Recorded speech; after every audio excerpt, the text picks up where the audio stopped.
کیا تب تک حکومت ہوگی؟ مطلب انشاءاللہ اسی سال.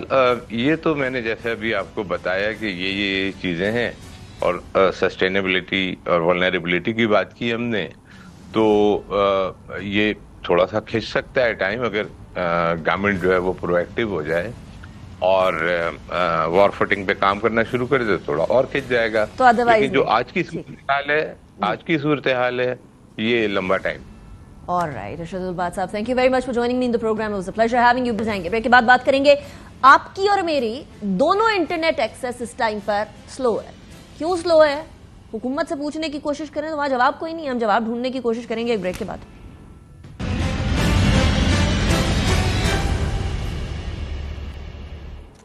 Welcome back after break. ناظرین, ہمارے ہمسائے نے, انڈیا نے 1950 سے اپنی آئی ٹی ریولوشن شروع کی, تب IITs بنائے, اور آج دنیا کو آئی ٹی سروسز پرووائڈ کرنے کے اندر بھارت سر فہرست ممالک جو ہیں چند ان کے اندر سے ایک ہے.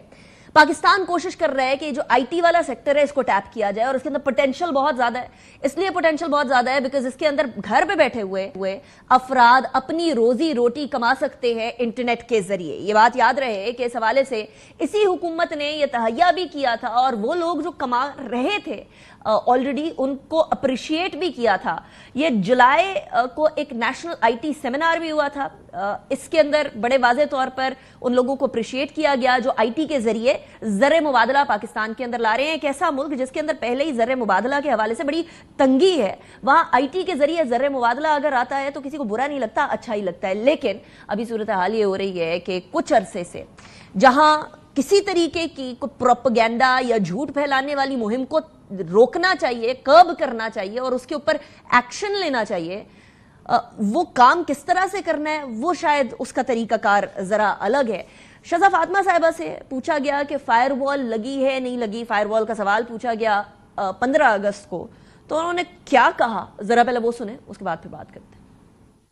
Firewall is a cyber security measure that every government in the world takes. پہلے ویب مینجمنٹ سسٹم تھا, گورنمنٹ چلا رہی تھی, اب اس کی اپگریڈیشن ہے, گورنمنٹ کا رائٹ ہے. آپ سائبر سیکورٹی اٹیکس دیکھیں اس ملک کے اوپر, اس طرح تھریٹس, سائبر سیکورٹی تھریٹس جو ہیں وہ ایوالو کر رہے ہیں. States need to have better capability to ensure کہ وہ ان سائبر سیکورٹی تھریٹس کو رسپونڈ کر سکے. چائنا اور روس نے بہت ساری جو ہے فائر والز لگائی ہوئی ہیں. چائنا کے اندر جو سوشل میڈیا کے ایپس ہم یوز کرتے ہیں وہ نہیں استعمال ہوتی, لیکن اس کے اور بہت طریقے ہیں اکانومی کو ان کے جنریٹ کرنے کے. کیا ہمارے پاس کوئی اور آلٹرنیٹیو ہے یا نہیں ہے, یہ ایک بہت اہم سوال ہے. لیکن آج جب شہزہ فاطمہ صاحبہ سے پوچھا گیا کہ فائر وال ہے یا نہیں, تو انہوں نے نہ تو اس کا لفظ استعمال کیا, نہ اس کے ارد گرد کو بات کی, نہ اس کی کوئی ایکسپلینیشن دی, بلکہ جو سوال کیے گئے تھے ان کو اگنور کر کے دوسرے سوالوں کی طرف بڑھ دیں. سنیں ذرا آج انہوں نے کیا کہا. آواز اٹھی کہ شاید حکومت نے کسی آواز بندی کے لیے کسی وجہ سے انٹرنیٹ تھروٹل کیا ہے, تو اس میں قطعاً سچائی نہیں تھی. کچھ ایپس کی چند سروسز کیونکہ وہ ڈاؤن لوڈنگ وہاں پہ نہیں ہو رہی تھی, اب آبادی جو ہے پاکستان کی اس نے VPNs پہ آپریٹ کرنا شروع کیا. ہر ملک کی ٹیریٹری میں CDNs ہوتے ہیں. جب آپ VPN آن کرتے ہیں تو جو CDN ہے, جو لوکل کیشے ہے, جسے آپ کو انٹرنیٹ آ رہا ہے اور آپ کی ساری سروسز آ رہی ہیں, اس کو بائی پاس کر کے آپ لائیو انٹرنیٹ پہ چلے جاتے ہیں اور لائیو سرور پہ چلے جاتے ہیں. کہ جب بہت زیادہ لوگ کیشز استعمال کرنا بند کرتے ہیں اور لائیو انٹرنیٹ پہ جاتے ہیں تو پورے لائیو انٹرنیٹ پہ ایک پریشر پڑتا ہے اور جنرلی انٹرنیٹ سلو ڈاؤن دیکھتے ہیں. وہ ایک نیچرل ٹریفک کا پریشر تھا جس کی وجہ سے ہم نے 1-2 دن انٹرنیٹ کی رفتار میں سلو ڈاؤن دیکھی. اب صورتحال یہ ہے کہ پاکستان کے اندر اس ٹائم پر 5 لاکھ کے قریب فری لانسرز ہیں جو باہر سے زر مبادلہ لے کر آتے ہیں. PTA کی 2022 اور 2023 تک کی جو سالانہ رپورٹ تھی اس کے مطابق 18 کروڑ تقریباً 19 کروڑ کے قریب انٹرنیٹ موبائل صارفین ہیں, جبکہ جو باقی براڈ بینڈ سبسکرائبر ہیں ان کی تعداد تقریباً 12.5 کروڑ کے قریب ہے. پاکستان کے اندر مقیم فری لانسرز نے مالی سال 2024 میں مارچ سے جولائی کے دوران جو ہے وہ $350 ملین کی ترسیلات زر کے ذریعے پاکستان کی معیشت کو اچھا خاصا غیر ملکی زر مبادلہ کی کمائی دی. اقتصادی سروے 23 اور 24 کے مطابق جو جون میں ختم ہونے والا مالی سال ہے اس کے دوران آئی ٹی برآمدات کا حجم $3.2 ارب رہا. اب ایک جگہ ہم IMF سے 1-2 3 ارب کے لیے بھیک مانگ رہے ہیں, دوسری جگہ ہمیں یہ پتہ نہیں چل رہا کہ فائر وال لگی ہے نہیں لگی, اور اگر نہیں لگی تو پھر یہ ہو کیا رہا ہے, اور واقعی میں VPN سے ایسا معاملہ ہو سکتا ہے یا نہیں ہو سکتا. ذرا کلیئرٹی لیتے ہیں. علی احسان صاحب ہمارے ساتھ موجود ہیں, سینئر وائس چیئرمین ہے پاشا کے, جو کہ بیسکلی ایک ایسوسیشن ہے اوبویسلی سافٹ ویئر وغیرہ کے حوالے سے آئی ٹی سے. بہت شکریہ علی صاحب, آپ نے ہمیں جوائن کیا. It's a pleasure having you in the programme. یہ تو پہلے کلیئر کر دیں کہ وی پی این لگنے سے جو ہے وہ انٹرنیٹ سلو ہوتی ہے یا نہیں ہوتی، کیونکہ بہت سارے لوگ وی پی این یوز کر رہے ہیں، کچھ social media sites especially Twitter کی پابندی کے بعد وی پی این یوز ہو رہا ہے، بڑے پیمانے پہ یوز ہو رہا ہے، لیکن کیا وہ باقی انٹرنیٹ کو سلو ڈاؤن کر سکتا ہے یا نہیں کر سکتا؟ جی شکریہ مجدد شو پہ بلانے کے لیے. دیکھیں جو انہوں نے ایکسپلینیشن دی ہے سی ڈی این کے حوالے سے اس پہ بھی ڈسکشن کریں گے، مگر جو وی پی این کے حوالے سے ڈیفینیشن دی ہے وہ ایک حد تک تو چلے صحیح ہے. ہاں 10-15% آپ کی سپیڈ میں فرق آ سکتا ہے اگر آپ کی ملک کی 30% آبادی وی پی این استعمال کر رہی ہو. اب کیا ملک کی 30% آبادی وی پی این استعمال کر رہی ہے؟ مجھے سن کے حیرانگی ہوگی اگر یہ ڈیٹا اینڈ میں سے ہی نکلا. میرے خیال میں انسٹالیشن اینڈ سافٹ ویئر کی چوائس میں فلاز ہیں، اینڈ اس کی وجہ سے اس وقت آئی ٹی انڈسٹری کی کافی ہمارے لاسز بھی ہو رہے ہیں، ملک کی معیشت بھی افیکٹ ہو رہی ہے، اور جو ایکسپلینیشنز دی جا رہی ہیں اس سے ہم بالکل بھی مطمئن نہیں ہیں، کیونکہ اس وقت اس مسئلے کو حل کرنے کے لیے ہمیں آپس میں مشاورت کرنی پڑے گی. ہمیں جتنی واضح طریقے سے سمجھ آئے گی کہ مسئلے کیا آ رہے ہیں، اتنی ہی ہماری آئی ٹی کمپنیز کنسلٹ کر کے اس سچویشن کو بہتر کر سکتی ہیں، ہم کسی حل کی طرف چل سکتے ہیں، مگر اس وقت تو مانا ہی نہیں جا رہا کہ مسئلہ بھی ہے. اچھا علی صاحب، یہ بات تو طے ہے کہ اگر کوئی انتشار پھیلا رہا ہے تو اس کو کرب کرنا چاہیے، اس کے خلاف ایکشن بھی ہونا چاہیے. اگر کوئی فیک نیوز یا پروپیگنڈا کر رہا ہے اس کو بھی کرب کریں، لیکن اوور آل انٹرنیٹ کے اوپر ایک قدغن لگ جانا، جو کہ شہزاد صاحبہ کہہ رہی ہیں حکومت نے نہیں قدغن لگائی، کوئی سٹاپیجز نہیں ہوئی، آپ یہ بلیو کرتے ہیں کہ کوئی قدغن نہیں لگی ہوئی؟ کیونکہ مجھے آپ کی مسکراہٹ تو کچھ اور ہی بتا رہی ہے. جی میرے خیال میں حیرانگی کی بات یہ ہے کہ اس کے اوپر اگر تو دیکھیں یہ نیشنل سیکیورٹی کی بات ہے، قومی حفاظتی کی بات ہے کہ آپ کو یہ کربز لگانے چاہیے. آپ بالکل صحیح کہہ رہی ہیں، ڈیجیٹل ٹیررزم کے ایشوز میں اگر فیک نیوز پھیلائی جا رہی ہے، یہ تو چلے ملک کو ساروں کو آن بورڈ لے کے کہا جا سکتا ہے کہ جی اس کو روکا جائے، بالکل روکا جائے. مگر آپ جب بھی کسی سولوشن کی طرف آتے ہیں اور آپ کو نظر آتا ہے کہ اس کی وجہ سے ملک کی معیشت افیکٹ ہو رہی ہے، لوگوں سے کامن ویب سائٹس اور اپلیکیشن نہیں استعمال کی جا رہی، واٹس ایپ ڈاؤن ہے. آپ کو پتا ہے گورنمنٹ میں انٹرنل سسٹمز کے لیے واٹس ایپ یوز ہوتی ہے فار کمیونیکیشن. تو اس طرح کے مسئلوں کا حل کہاں سے نکلے گا، اور جو معیشت کو نقصان ہوا ہے اس کا ذمہ دار کون ہے؟ ایبسلیوٹلی. اچھا یہ بتائیے، ابھی بہت ساری کمپنیز نے ہمارے جو فری لانسرز ہیں یا جو ہماری جو کمپنیز ہیں جو سروسز پرووائڈ کر رہی ہیں ان کو ان اویلیبل قرار دے دیا تاکہ ان کی بھی ریٹنگ برے طریقے سے متاثر نہ ہو. یہ ٹوٹل نقصان جو ہے یہ ہم کتنی دیر تک سسٹین کر سکتے ہیں؟ اگر ہم اربوں ڈالرز کے اندر کما رہے ہیں تو this is a big service to Pakistan in itself. جی بالکل. دیکھیں جو انفارمیشن ابھی تک سامنے آئی ہے نا، وہ تو یہ ہے کہ جی فری لانسرز کا نقصان ہوا ہے، اپ ورک کے پلیٹ فارم میں شاید کوئی ایشوز آ رہے ہیں، فائیور میں انہوں نے پروفائلز ان اویلیبل کر دی. ہمارے پاس جو اب انفارمیشن سامنے آ رہی ہے وہ پاکستان کی ٹاپ آئی ٹی کمپنیز کی ہے. ہمیں پتہ لگ رہا ہے کہ ٹاپ ہیلتھ کیئر کمپنی جو یو ایس میں سروسز پرووائڈ کر رہی ہیں، ان کی 200 لائنیں ایک ہفتے کے لیے ڈاؤن تھیں. یہ کمپنی شاید اکیلا ہی $50 ملین پاکستان میں ریونیو کماتی ہو سال کا. ہمیں پتہ لگ رہا ہے کہ جو کمپنیز بی پی او سروسز پرووائڈ کر رہی ہیں ان کی سسٹم، ان کی انٹرنیٹ کی ڈیگریڈیشن 30 سے 40% ہے، اور وہ اتنی کم سروسز کو ریکویسٹ کر سک رہی ہیں. رائٹ. اب یہ جو نمبرز ہیں